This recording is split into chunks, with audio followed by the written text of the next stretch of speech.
Welcome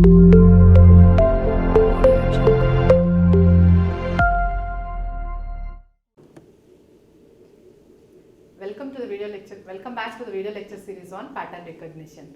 In the last few lectures, we have discussed what clustering is, what are the different techniques to clustering. So like k-means clustering, then DB scan clustering. In today's lecture, we will discuss another approach to clustering, that is hierarchical clustering. The agenda of this lecture is, we will discuss what hierarchical clustering is. So what is the approach that is being followed in the hierarchical clustering methods. Then under the hierarchical methods, we have two popular approaches. They are the agglomerative and the divisive clustering techniques. And under the agglomerative, again we have three different techniques: the single linkage, complete linkage, and the average linkage techniques. So we will discuss in this lecture all these different techniques to hierarchical clustering. So first let us try to understand what hierarchical clustering is. In the case of hierarchical clustering, will be either we can follow the top down approach, or we can even follow the bottom up approach. So in case of the bottom up approach, and that is the bottom up approach is called as the agglomerative clustering, and the top down approach is called as a divisive clustering. In case of the bottom up approach, we consider that from at the beginning we consider each object as a separate cluster, and we start merging the different objects into a single cluster. So initially all the objects are considered as different clusters in the case of the agglomerative or the bottom up approach, and then step by step as we go on the process, we will be merging the objects which are more similar. So based on some criteria, we will be merging the individual clusters, and then we repeat this process till we get a single cluster. So that's what the process we follow in case of the bottom up approach. So hierarchical clustering can be done either in the bottom up approach or in the top down approach, and the bottom up approach we follow is known as agglomerative clustering, and the top down approach we follow is known as the divisive clustering. So in case of the divisive clustering, we assume that, or we place all the objects in the single cluster, and then we start partitioning them into separate cluster. So based on some distance measure or the similarity measures, we partition the single cluster into separate clusters. Again we divide this cluster, so we get these two clusters now, then again we divide them into separate clusters, and we repeat this process till we get singleton clusters. So singleton clusters are those which are formed with single data objects. So that is how we follow the clustering process in case of the divisive methods, and that type of clustering is known as the top down approach. So basically in hierarchical clustering, so we repeat the process recursively, and recursively the clusters are being formed. So either by merging the individual clusters to form a single cluster, or otherwise either by partitioning the cluster into separate clusters. So either of the two techniques can be followed in case of the hierarchical clustering. And now let us see what are the different hierarchical clustering approaches that can be followed. So basically the clustering approaches can be divided into either hierarchical or the non-hierarchical approaches. In case of the hierarchical approaches, again they are divided into agglomerative or divisive clustering. Already we have seen what are the agglomerative and what are the divisive approaches. So in case of the agglomerative approaches, we start assuming that each individual data object forms a single cluster, and stepwise we will be merging these data objects to form single clusters, and we repeat this process till we get a single cluster with the whole set of objects. So that is the process followed in the case of agglomerative clustering. And then in the divisive clustering approach, so we start with a single cluster, that is all the data objects we form a single cluster. So we start with this initial step, and then so we start partitioning them into two clusters. Again so now we have two different clusters, again we partition them, and we repeat this process so till each individual object forms a single cluster. So the top down approach is known as a divisive clustering, and the bottom up approach is known as the agglomerative clustering. And again in the agglomerative clustering, so we have different approaches. So in the agglomerative clustering, basically we are kind of merging the individual objects into clusters, or So small clusters are combined or merged together to get the bigger cluster. So that process is repeated till we get a single cluster with all the data objects. So in that case, what is the approach that is followed to merge these clusters? So based on three different techniques, we can merge the clusters in the agglomerative clustering. The first one is the linkage based methods. And under the linkage based methods, again we have single linkage clustering methods, the complete linkage and the average linkage method. So we have three different techniques under the linkage methods. Under agglomerative, we have the linkage methods. Based on the variance also we can merge the clusters, and there is another set of methods called as centroid methods. Under the variance methods, we have the Vars method, and under linkage methods we have single linkage, complete linkage and the average linkage clustering methods. And we will be discussing in this lecture only these type of clustering techniques. So under the agglomerative, the linkage methods, how do we merge the clusters based on the linkage methods, or how can we leverage these linkage methods to merge the separate clusters, individual clusters into groups. So that's what we will be discussing in this lecture. So basically these are the different types of hierarchical methods that are popular. And now let's see what basically the hierarchical clustering is. So in the case of the hierarchical clustering, in the process we'll be forming a tree type of structure. So already we have seen that. So in case of the hierarchical clustering, either by partitioning the data into individual clusters or by merging the individual objects or small clusters into bigger clusters, so we get the final, that's what the process we follow in the hierarchical clustering. So in that process, so a tree-like hierarchy will be formed, and that tree-like form, so when we visualize that tree-like form, and that diagram is called as a dendrogram, and we'll shortly discuss what this dendrogram is and how this dendrogram can be used to get the required clusters. So the hierarchy or the tree of clusters will be formed in the process of the hierarchical clustering. So either by merging or by partitioning, so you can do the hierarchical clustering.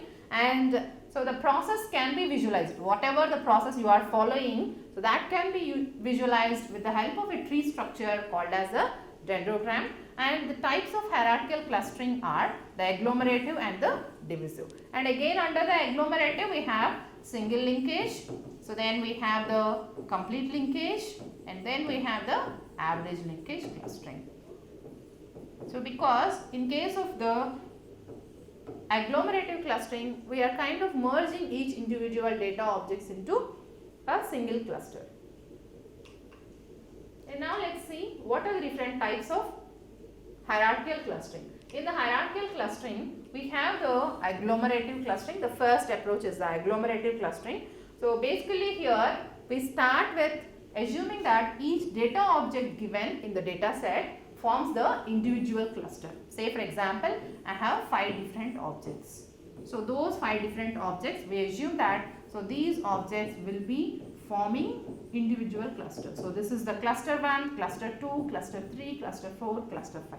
So that's how we start with initially. Then, so some criteria or the distance measure, similarity measure, whatever the criteria that we can consider. So based on some criteria, maybe we can merge some of these individual clusters to form a single cluster. So now I am forming a cluster which is formed with A and C. So based on the distance measure, I understand that so these two clusters are close to each other. So that's how I merge these two clusters. And then, so I then understand that so B and D are also close. So then I merge B and D together. So now after that, I understand that so B, D, E are close to each other, these 3 clusters. So at this point of time, I have these 3 clusters, AC, BD and E. So these are no more, right? So by merging these clusters, we got these 2. So then B, D and E, they are close. So I merge them and I got another cluster. Now at this point of time, so these 2 are the clusters, the remaining, and I can simply merge them to get a single cluster. So in the process, what are you basically doing is you are merging the individual or the simple clusters so to get a bigger cluster. And this process is repeated until you get a single cluster which contains all the objects in your data set. So you started assuming that each individual cluster forms the cluster. So singleton cluster we call them as. Then basically we are merging them to get the single cluster till all the data objects forms a single cluster. So this process is called as the hierarchical clustering, of course, but this specific technique, which is the bottom-up approach. So this is a bottom-up approach because we started with individual objects as single clusters, and this bottom-up approach is called as the agglomerative clustering, which is the most popular hierarchical clustering technique. And now let's see what the divisive clustering is. So how this divisive clustering takes place, let's see that.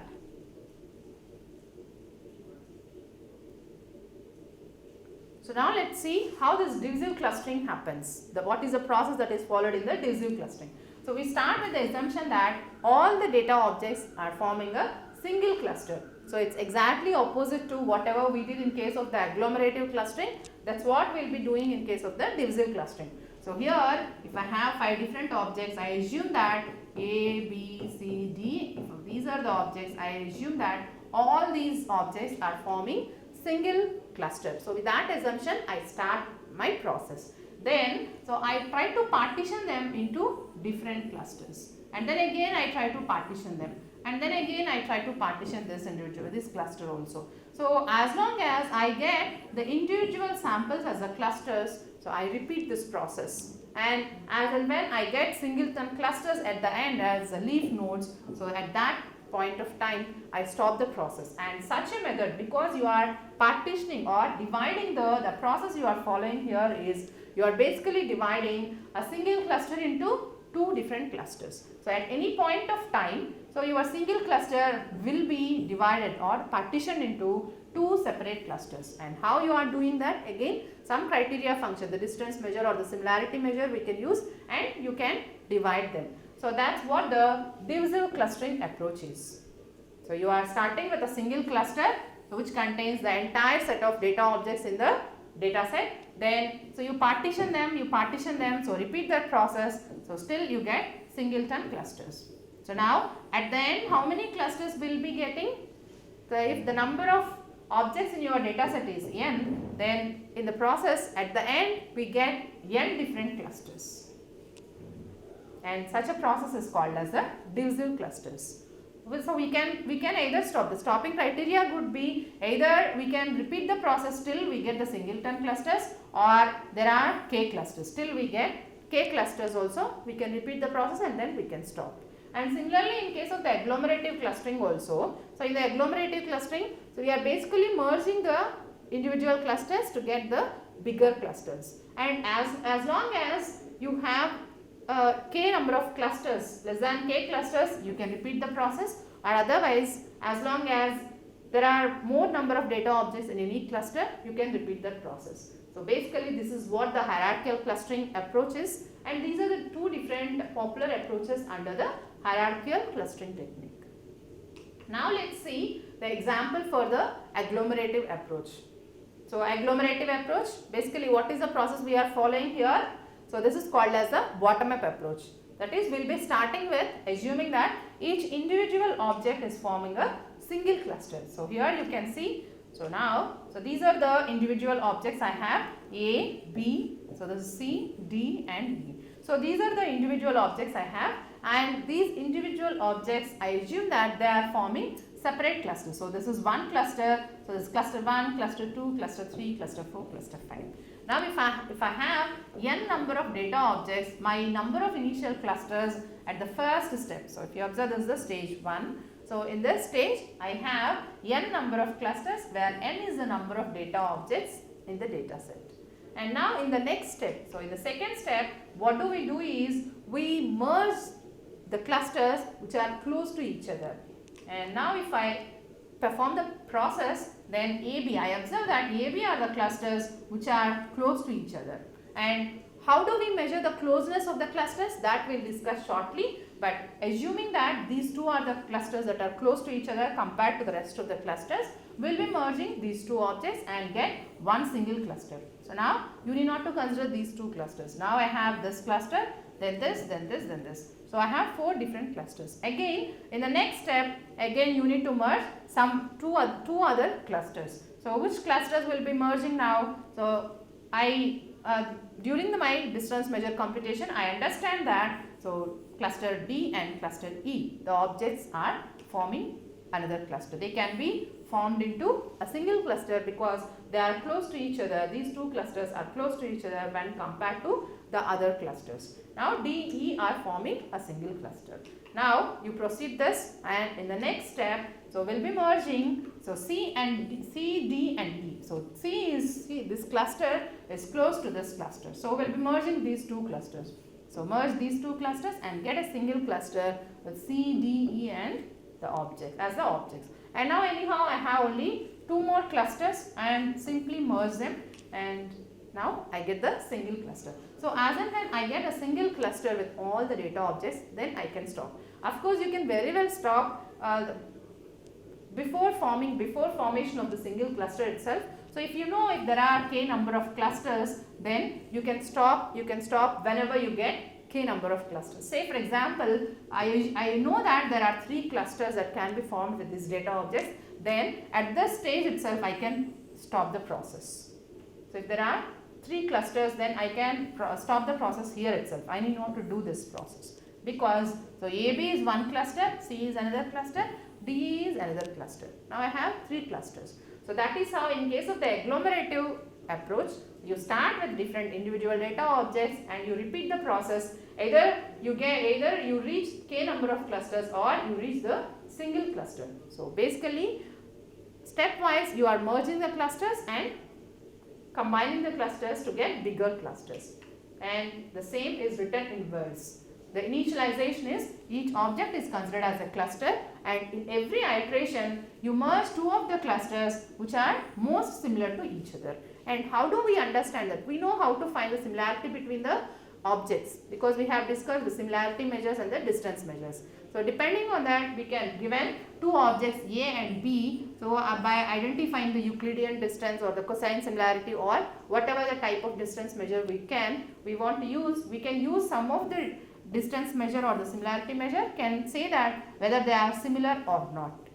That we know, but we do not know how to identify the similarity between the clusters, because if they are objects means then only one object, so we can simply identify the distance between these 2 samples. But when I say that if AB this is a cluster, AB objects are forming a cluster, and here C, D, E are forming another cluster. Now, so what is the distance between these 2 clusters? So how to compute that similarity between the clusters? That we are yet to discuss that. So you need to repeat this process until all the objects are merged to get a single cluster, or otherwise you can stop this process when you get k number of clusters if you know very well about the number of clusters in the data set. And now let's see what is the process that is followed in the divisive approach, and with an example we will discuss the process. So, and this divisive clustering is known as the top-down approach, and the algorithm will be using here is, in case of the divisive clustering approach, we assume that all the objects are forming a single cluster, and in each iteration we select one of the cluster and split that into 2 subclusters. So every time you can select any of the cluster and you just split that cluster, partition the cluster to get 2 of the subclusters, 2 clusters from that cluster, and you need to repeat this process until you get one object in each cluster, or otherwise the closing criteria, the convergence criteria could be, so either you reach the k number of clusters, either you reach k clusters or you reach each cluster containing one object. That approach, either of that they are satisfied, you can stop the process.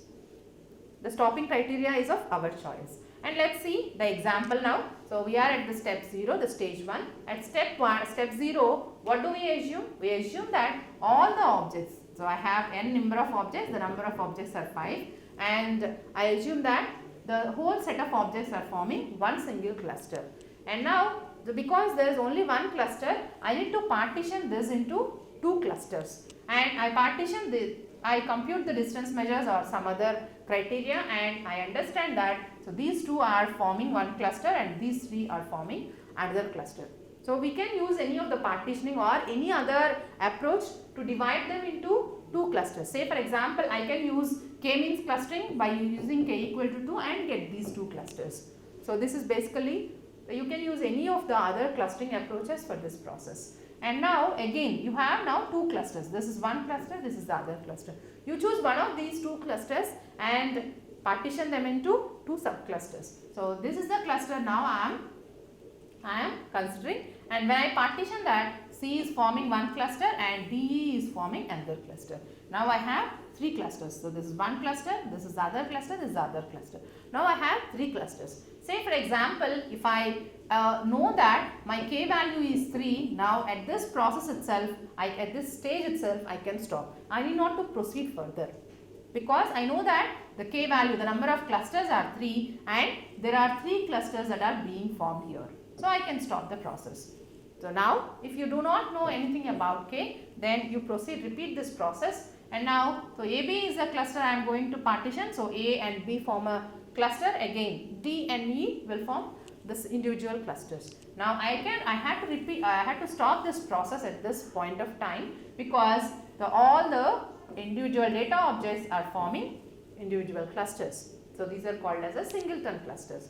So this is how the approach is followed, the divisive approach is followed in case of the hierarchical clustering process. And because we are considering the whole set of objects into one unit and then we are repeating this process, and this approach is called as a top-down clustering approach. So this approach is known as the top-down clustering approach, whereas in case of the agglomerative approach, we are basically merging the clusters to form bigger cluster, and that approach is called as bottom-up approach, and this approach is called as the top-down approach.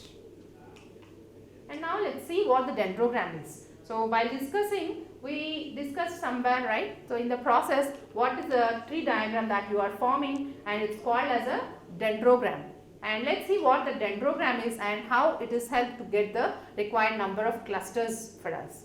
So now let's see. So it's actually a binary tree like structure. So a tree like structure where the tree is of binary tree. That is, we'll be getting, so if you observe the previous examples, you can understand that at any point in time, so there are only two children to the tree, right? So you are partitioning into two clusters, as a cluster into two subclusters in the divisive clustering approach. Or in the agglomerative, you are merging any of the two clusters into a single cluster. So that is how the representation is a tree-like structure where the tree is a binary tree. That is, at every node you have only maximum of two children, and such trees are called as binary trees. So it's a binary tree-like structure, so which shows the process that you followed while applying the hierarchical clustering. So if it is the agglomerative clustering, then the way you are merging the cluster, so that is what can be visualized using this dendrogram. So the structure, the process you are visualizing, and that visualization is known as a dendrogram. So either you are merging them or you are splitting them.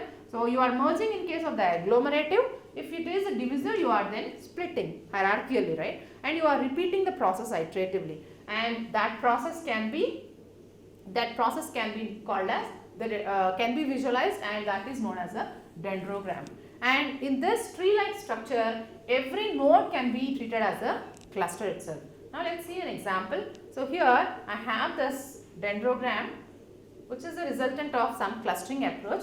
So you can consider this as a single cluster which is formed with the entire set of objects. Then this is partition. So if you assume that this is the divisive approach, I am following the divisive approach, and let's see how it happens.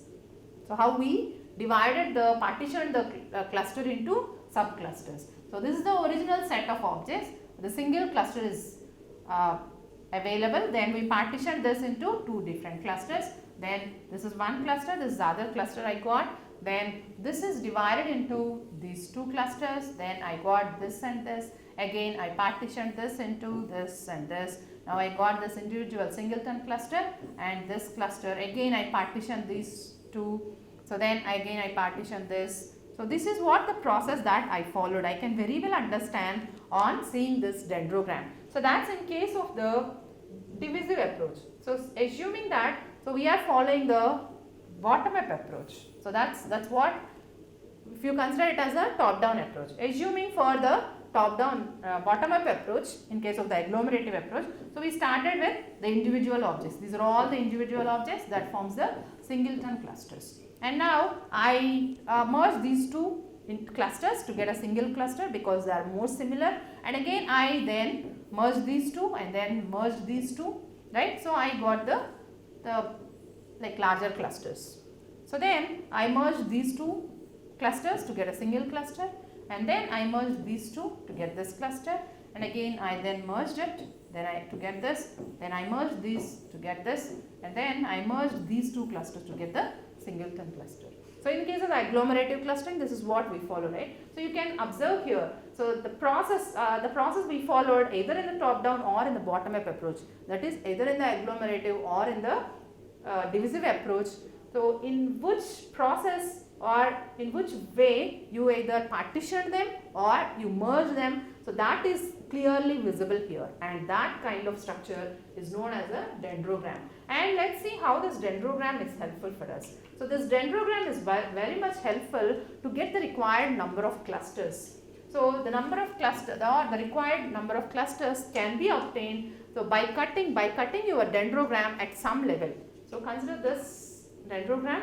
So here, so if I cut this tree at this level, so what are the clusters that I get? So this is one cluster I get, and then this is the other cluster, and then I get this cluster, right? So that's how, so depending on the number of clusters we require, so we can divide this dendrogram at some level, and the resultant will be the clusters that can be formed. Now if you observe this dendrogram, and I am drawing a line here, that is I am going to cut this dendrogram here.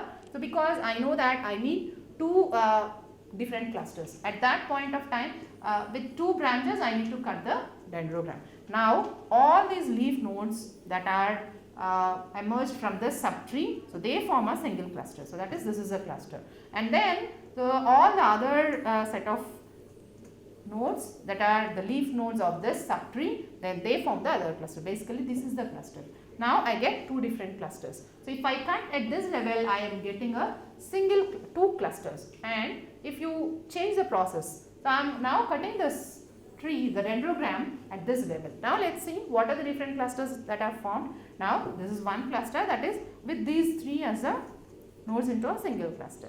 And now I get this as another cluster with these set of objects into this cluster, and then I get another cluster, this one, with these set of objects. Now because I change the level of the dendrogram, the number of clusters are 3. So if I cut at this level, then I am getting only 2 clusters, and if I cut at this level, then I am getting 3 different clusters. So that is how the level where you are cutting the dendrogram, depending on that, so you are getting different sets of clusters. The number of clusters and the formation of the clusters varies on the level you are cutting on the dendrogram. So that is how the dendrogram can be helpful to get the clustering or to get the clusters in case of the hierarchical or in case of the agglomerative or the divisive clustering. Basically in the hierarchical clustering, this dendrogram is very much useful.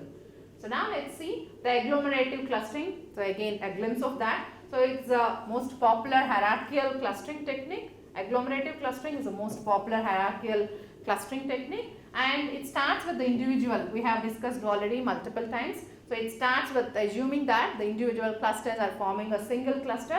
Then you start merging them to get the bigger cluster, the formation of the bigger clusters, and you repeat this process until you get a single cluster with all the objects. And this is called as a bottom-up approach because you are starting with individual objects and you are merging them. So that's how this process is called as the bottom-up approach. And of course dendrograms can be used to visualize the hierarchical agglomerative clustering process. Even the divisive clustering also you can use. So but the agglomerative clustering is the most popular approach to hierarchical clustering, and that is how the dendrograms can be used to visualize them. So now let's see. So the key operations here, one point to be noted is, so you are going to merge the clusters, right? So you started with the individual objects. Now at this point in time I have 4 different clusters. Then, so how do I merge these 2 clusters? Because at this level, at the start, initial state, I have only one object in each cluster. So I can easily identify the similarity between the clusters because there is only one object. But after merging these two objects, now how do I identify the, assuming these two are similar. Now AB are the data objects in this cluster, CD are the data objects in this cluster. Now how do I identify the similarity between these two clusters? So that's what the major question is. So and the key component here is computing the distance between the clusters. So we'll see what are the different ways to do that. And now let's see the agglomerative clustering algorithm. The process of merging can be done using one of the three techniques, that is a single linkage, the complete linkage and the average linkage. So these are the three basic ways to measure the distance between or the similarity between the clusters. And if you follow the single linkage cluster, then your formation of clusters vary, and if you follow this complete linkage, then you will get a different set of clusters. That is basically depending on the distance measure you are using, the form of clusters will also, the resultant clusters will also vary. So that is what this point says, depending on the distance measures. So basically to define the distance measures between the clusters, not between the objects, that is between the clusters. Please make a note of that. So to identify or to compute the distance between the clusters, we can follow the single linkage or complete linkage or the average linkage methods, and so the method you follow will result in a different form of clusters. Now let's see what this distance measure is, how to compute the distance measures and how it is used. Basically you can identify the distance between the clusters. You need to, right? In case of the agglomerative clustering, as the process demands the merging of the clusters, you need to know how to identify the distance between or the similarity between the clusters. So for that we have different approaches. The most popular are these two, of course these three, and of course you can do the centroid distance also you can measure, the single linkage, complete linkage and the average linkage. Now how to identify the distance between the measures. So you need to get, so say assume that I have these 4 points in this cluster, they are forming this cluster, and this is another cluster which is formed with these 4 objects. So there are only 2 objects, no? Say for example, so A is in one cluster and B is in another cluster. I can simply identify either the Euclidean distance or the Mahalanobis distance or some other distance measure. So and then we can get the identify whether they are similar or not. So which objects are more similar, we can easily compute. But here we don't have that option, right? So we have multiple objects and we need to measure whether these 2 clusters are similar or some other clusters are similar. So that for that you need to get the distance between these 2 clusters, the whole cluster distance, the distance between this cluster and this cluster, that has to be computed. So how do we identify the distance between 2 different clusters? So for that we have these 4 techniques: the single linkage, complete linkage, average linkage and the centroid distance method. So let's see one by one. So let's start with this single linkage clustering. So in case of the single linkage clustering, basically we are finding the distance between the closest points between the clusters. And in case of the complete linkage clustering, you will be finding the distance between the farthest points. That is the maximum distance between the clustering you will be computing in case of the complete linkage. In case of the single linkage, you are finding the distance between the closest points, and that gives a minimum distance measure between the clusters. And in case of the average linkage clustering, you will be finding the distance between every pair of points, and then you take the average of it, and that gives the average distance or the unweighted pair group mean averaging, that is also called as. So this is how you can compute the distance between the clusters using these 4 techniques. Now let's start our discussion with the single linkage clustering. In case of the single linkage clustering, so you will be computing the distance between 2 different clusters, and the distance you are computing is the distance between the closest points. So here if you see, this is one cluster and this is another cluster, and the distance between these two clusters is the distance between the closest points in those clusters. So now if you observe which points are close to each other, this point and this point. So to understand that, what do you need to do? So you need to identify the distance between every pair of the members between these 2 clusters. So you consider every pair of this cluster, every pair of this cluster. So you identify the distance measures between every pair of data objects in these two clusters. Then whichever is the minimum, and that will become the distance between these two clusters. That's why it's called as the minimum distance measure also. So basically these two are the data points, so they are close to each other, and this distance will become your distance measure for these two clusters, and this can be defined like this. So it's actually called as the minimum distance measure, and Ci and Cj are ith and jth clusters. So how do you identify that? So for every point P in the cluster I, for every point Q in the cluster J, you are identifying the distance between them, and whatever is the minimum distance between these pair of points, and that you consider it as a distance measure between these two clusters. And now let's see how to compute the distance between the two clusters using the complete linkage method. In case of the complete linkage method, you are considering the farthest distance between these two clusters. This is one cluster, this is the other cluster. Now, which is the longest distance between the pair of points? So if you observe this point and this point, so they are forming the largest distance, and that distance can be considered as the complete linkage, or you can call it as a maximum distance between the clusters, and that forms the distance measure according to the complete linkage method. And because this is the largest distance between the data points of these two clusters, and we call this distance as a max distance also. And how do we compute that? If you consider Ci and Cj are the two clusters for which we are going to compute the distance, and because this is the maximum distance, so it's a maximum distance we are going to identify, and for every point in the cluster I, for every point in cluster J, you are going to compute the distance between those pair of points, and then whatever is the maximum, so that will act as your maximum distance or the complete link between the clusters. So that's how you can form the complete linkage distance between the clusters.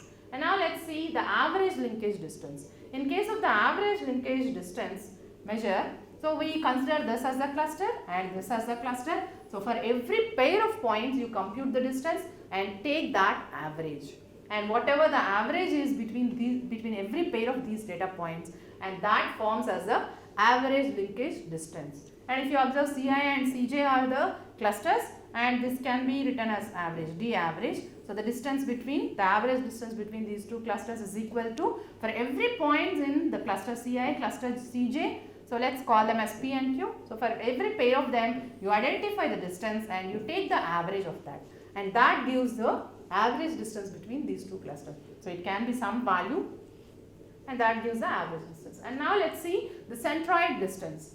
So in case of the centroid distance, you take the average distance of all these points in this cluster, and that is this, and you take the average value of all these points, and that forms this value, and the distance between these 2 points, and that forms the centroid distance. So this is another popular distance measure that's called as a centroid distance.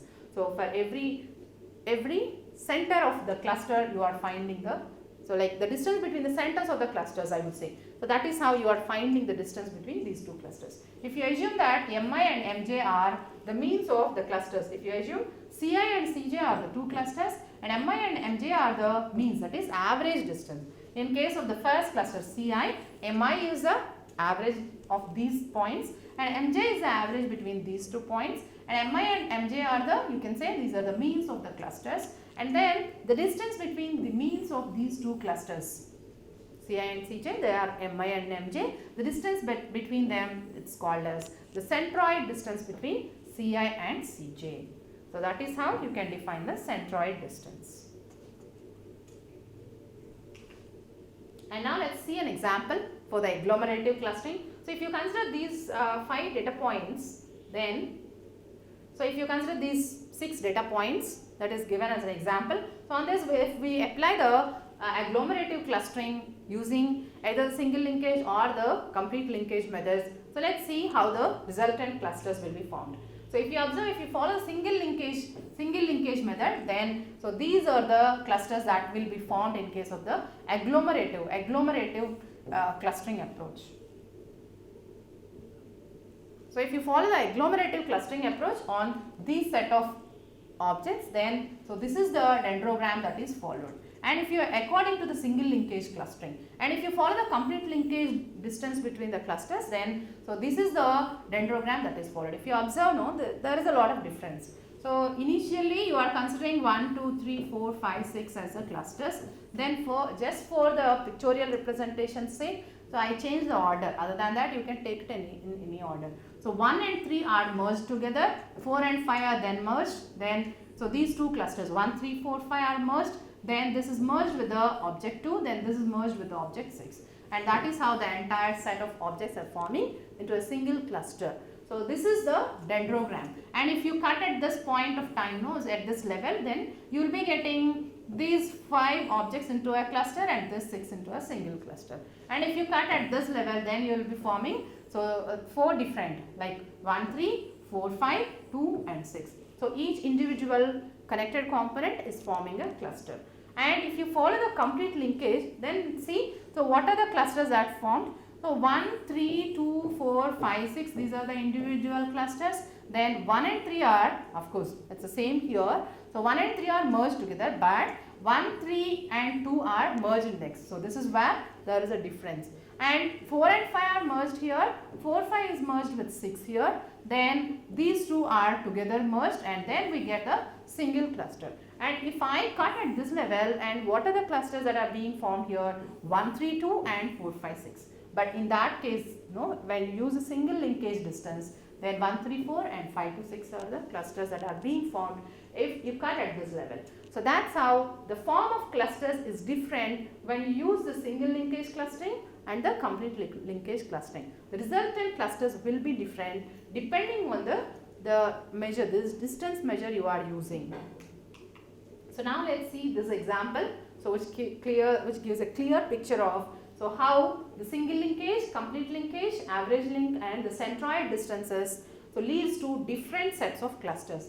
So if you observe now when you apply, so the same set of 6 objects I am taking, but so in all the cases, but the difference is I am going to use single linkage. So in all the cases I am using the agglomerative clustering only, but in this case I am using the single linkage distance. Here the complete linkage, here the centroid, here the average distance. The distance between the clusters. To find that, these are the measures I am using. So when I am using the single linkage cluster, if you observe, so 5, 2 are merged, then 3, 6 are merged initially. Then, so it's merged with 4, then 5, 2 and 3, 6 are merged, then so 4 is merged with them, then 1 is merged with them. So that's how it is happening if you follow the single linkage. Then if you follow the complete linkage, then 5 and 2 are merged. So 3 and 6 are merged. It's all the same here and here, but hereafter it differs. So 5 and 2 are merged with 1, then 3 and 6 are merged with 4, then all these data points are merged together. And similarly here also. So now you get an idea that depending on the distance measure you are using, the formation of clusters varies.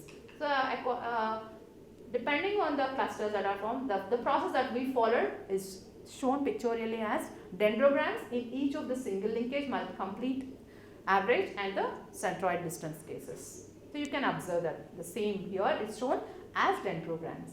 Now let's see which method. So we have seen 4 different distance measures, right? But which method we need to follow, whether to use the single linkage or the complete linkage or the average linkage or even the centroid distance. So now we are confused, right? So which method to use when? Basically each distance method between the clusters have its own advantages and disadvantages.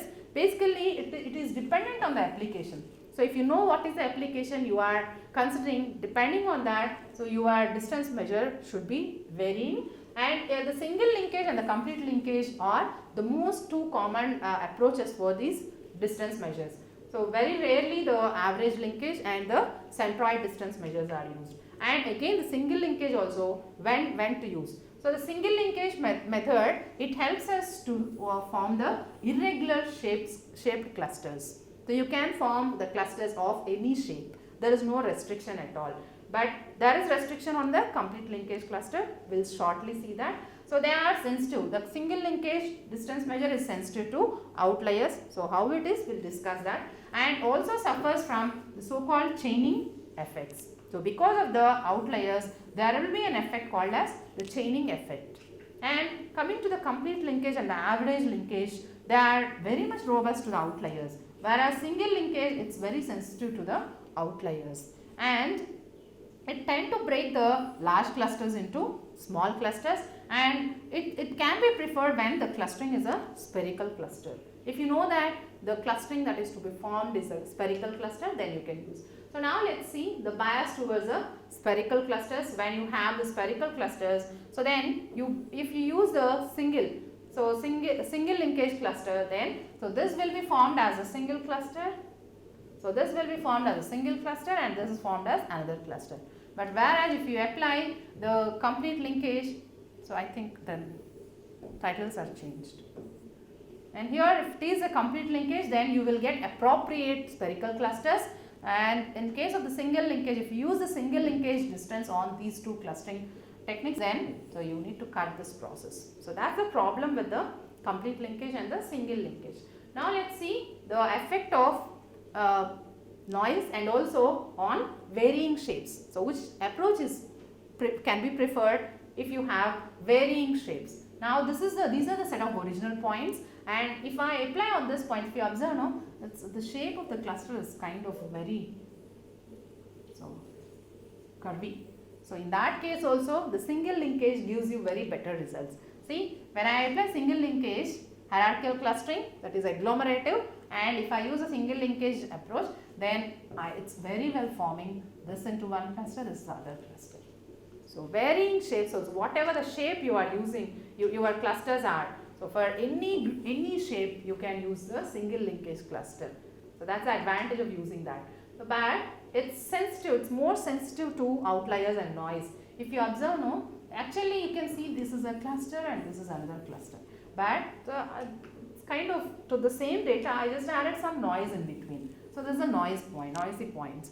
But that noise will have a lot of impact on the single linkage distance. So it's sensitive to the noise and outliers. So because of that small noise, the whole clustering process is getting disturbed. So instead of forming into two clusters, these two clusters, so some of these points are getting predicted into this cluster. So that's the problem with the single linkage cluster. So now let's see if it is a complete linkage, how it would be. So if it is a complete linkage, then so even with the noise also it works very well. So you can get these two clusters perfectly even if there is a noise also. That is, it's susceptible to noise and outliers. That's the advantage of using the complete linkage clustering. So so far we have discussed what the agglomerative clustering is, what the hierarchical clustering is, and what are the approaches under the hierarchical clustering, that is agglomerative and the divisive approaches. And under the agglomerative, so when you merge the clusters, what are the different distance measures that can be followed. So that is the single linkage, complete linkage, average linkage, and the centroid distance measures you can follow, and when to follow which also we discussed. So basically, to summarize, single linkage clustering is very much sensitive to noise, but so arbitrary shaped clusters also can be formed with the help of the single linkage clusters, whereas complete linkage cluster, it's much susceptible to the noise and outliers. So now let's see the divisive clustering. So there is another approach under the hierarchical clustering, right? So let's have a look at that. The divisive clustering approach. In case of the divisive clustering approach, so in case of that, you are basically starting with one cluster which is formed with all the data samples. Then you are going to divide them. So divide them. So now two clusters are being formed. Again you divide them. So you again divide them, right? So that is how you form in case of the divisive clustering approaches. And now you repeat this process until you get singleton clusters. And if you want to get clusters with more objects, then you can cut the dendrogram at whatever level you want, and depending on the level you are cutting the dendrogram, you are getting the number of clusters. The size of the clusters also vary. So that's how you can use a divisive clustering approaches. And the strengths of the hierarchical clustering is, So you can form any, already we have seen plenty of examples, right? So you can form any shaped cluster. So there is no restriction on the shape of the cluster. And also one more restriction is, in case of the k-means clustering or the partitioning clusters, so you need to predefine the k value, right? In case of the k-means or the k-medoids algorithm, if your k value is 5, then so 5 clusters will be formed. That is how it happens. But here in the hierarchical approaches, there is no restriction, or you need not to define the k value in advance. So you can complete the process, and after completion of the process, you can vary the k value to whichever level you want. So the design number of clusters need not to be known, or you need not to predefine them. So depending on the level of the tree you are cutting, the dendrogram, so once you have, so you can change the number of clusters depend as per your choice. But in case of the k-means, if I apply the k-means algorithm with k equal to 3, means only 3 clusters will be formed. But in case of the hierarchical clustering, so once I get the dendrogram, so if I want k clusters, like 3 clusters, so I need to change just the cutting of the tree, that's all. Other than that, so you can retain the process and you get different number of clusters. The process need not to be repeated. So that's how, these are all the advantages of the hierarchical clustering. Now let's see the time complexity. So the space complexity of the hierarchical algorithms is order of n square, because the space required to store the adjacency matrix. Adjacency matrix shows the distance between every pair of objects. Because, so to start with, you should understand the distance between every pair of elements. The space complexity is order of n square, whereas the space complexity, the space required for storing the dendrogram. So dendrogram is also important to store, so it requires order of kn, and which is much less than order of n square. And now the time complexity of the hierarchical algorithm is order of k into n square, because in one iteration for each level in the dendrogram, you need to repeat the process. So that is how the clustering, the hierarchical clustering approaches can be used in case of the clustering. So in this lecture, we have discussed what hierarchical clustering is, what are the different types of hierarchical clustering. In detail, we have seen the agglomerative and the diffusive clustering approaches. And in case of the agglomerative clustering approaches, what are the various ways that can be used to merge the different clusters into single cluster. They're like the single linkage distance measure, then the complete linkage, average linkage, and the centroid distance measures. And what are the advantages, pros and cons of each of these measures also we have discussed. So thank you for watching this lecture.